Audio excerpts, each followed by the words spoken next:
اے very big thing. ایک اور factor جس کی وجہ سے اب وہ سوچوں میں پڑ گئے ہیں کرنا کیا ہے, اور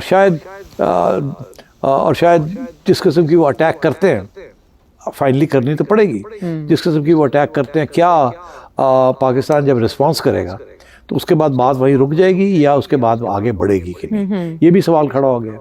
مگر سب سے امپورٹنٹ سوال یہ ہے کہ چائنا کیا کرے گا. کیا کرے گا چائنا نے پہلی دفعہ اس ایشو کے اوپر ایک بیان دے دیا ان کے فارن منسٹر نے.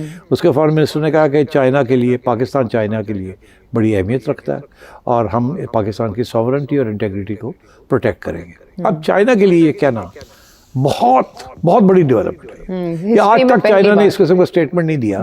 پہلے بھی بڑی کانفلکٹس ہوئی ہیں. چائنا کا پہلے بیان یہی آتا رہتا یہی رہا کہ لڑائی جھگڑے نہیں ہونے چاہیے, نیگوسیشن ہونی چاہیے, باتیں شروع کریں, متوازن بیانات ہوتے تھے. مگر اس دفعہ تو انہوں نے کھل کے کلیئر کٹ یہ کہا کہ اگر پاکستان کے اوپر کوئی اٹیک ہوئی on its sovereignty and integrity تو China will not keep quite.